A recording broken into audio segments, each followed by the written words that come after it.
अभिवादन स्वीकार कीजिए दोस्तों नासिर का।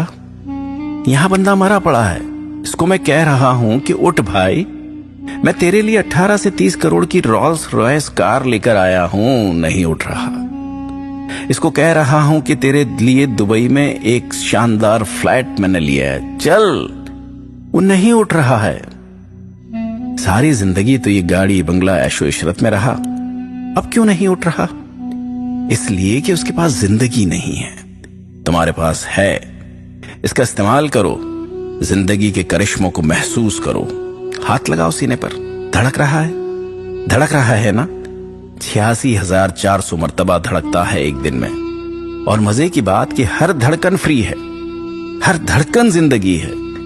अगर तुम्हें कहा जाए कि तुम्हारी 3 धड़कनें स्किप कर देते हैं तो तुम्हारे पैरों की जमीन खिसक जाएगी, वो तुम्हारे पैरों में गिर जाएगा कि ना जी ना, स्किप ना कराओ। अब टोटल पैकेज देखिए कि ये जो लंग्स, ये गुर्दे, ये फेफड़े 11,000 लीटर हवा रोजाना अंदर लेकर जाते हैं। ये गुर्दे जो एक मुट्ठी में आ जाते हैं, 140 लीटर खून रोजाना फिल्टर करते हैं। ये आंखें 576 मेगापिक्सल पर काम करती हैं। आपका आईफोन 24 मेगापिक्सल का है। ये स्किन पहली लाइन ऑफ डिफेंस है आपकी। और ये ब्रेन 86 बिलियन न्यूरॉन्स का स्ट्रक्चर है। ये हम हंसते मुस्कुराते हैं ना, तो इलेक्ट्रिक सर्किट सिग्नल्स पैदा होते हैं। एक सिग्नल पैदा ना होना तो मिर्गी का दौरा पड़ जाएगा। कैसी नेमत है, कैसे चल रहे हैं हम। ये जिंदगी है, सोचो तो सही। याद रखना, जिंदगी 2 नहीं 1 है।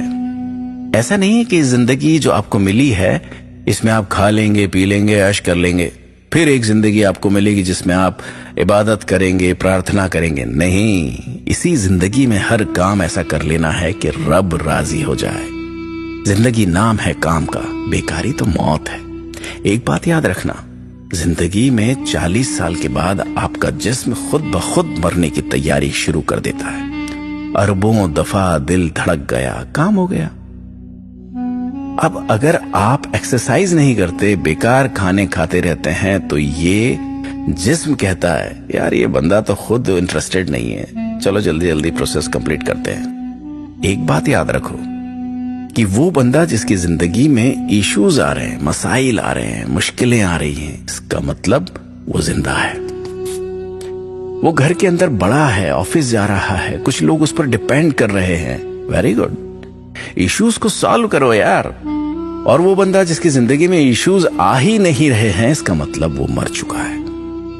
हम में से ऐसे कितने ही लोग होंगे जो 35-40 की उम्र में ही मर चुके होंगे, लेकिन उनको 70 साल की उम्र में दफनाया जाता है या अंतिम संस्कार किया जाता है।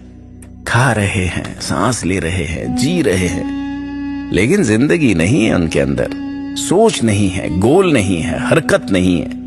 उनको देखकर कोई इंस्पायर नहीं होता, बस घूम फिर रहे हैं। और जब इस दुनिया में आए कुछ नहीं था, तब इतना कुछ है, तो आप तो फायदे में हैं। फिर रोना किस बात का कि ये चला गया, वो चला गया। अरे शुक्र करो रब का, जिंदगी को ट्रेजेडी की स्टोरी ना बनाए, जिंदगी में एहसास की मिठास बनाए रखें, डर पर काबू रखें। अफ्रीका के जंगल की एक छोटी सी कहानी है कि टूरिस्ट गए थे, शेरों के बीच सफारी कर रहे थे। गाइड बड़ा मुस्कुराता हुआ शेरों के बीच जा रहा था, हाथ लगा रहा था, और इधर टूरिस्ट के पसीने छूट रहे थे।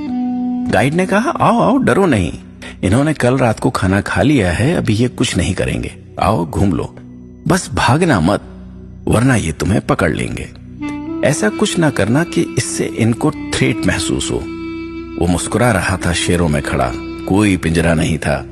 वो जो बंदा था उसने कहा कि मैंने यहाँ पे एक बात सीखी कि हमारी जिंदगी भी तो ऐसी ही है, ये दुनिया भी तो एक जंगल ही है। शैतान है, ख्वाहिशें हैं, नफ्स है, दुनिया है। अब यहाँ तुम्हें किस तरह रहना है, गाइड बन के रहना है या टूरिस्ट बन के? दूसरों को सिखाना है कि शेरों से मुकाबला कैसे करना है या शेरों से डरते ही रहना है? अगर तुमने एजुकेशन ली है, ट्रेनिंग ली है, तुम्हारे अंदर जज्बा है, तो तुम मुस्कुरा के शेरों को देखोगे और दूसरों को उनसे बचाओगे। अब तुम्हें गिरे हुए तबाह हो तब क्या कर सकते हो? आप बहुत से काम करते हैं, लेकिन नौजवानों को चाहिए कि किसी एक खास काम पर फोकस जरूर करें। टाइम को इन्वेस्ट करना सीखें, वेस्ट नहीं। टाइम गुजर रहा है कंटिन्यूअसली। कोई अमृत पीकर नहीं आया है कि आप हमेशा रहेंगे। सबसे सफल आदमी भी कह रहा है कि वक्त कीमती है, क्योंकि उसने उसी से सफलता पाई है। और असफल व्यक्ति भी कह रहा है, क्योंकि उसने वक्त की मार झेली है और उसी से उसने सबक लिया है। यकीन जानो, वक्त खत्म हो रहा है, वक्त खत्म हो जाएगा। ये बहुत कीमती है। कुछ करें, सोचें दोस्तों।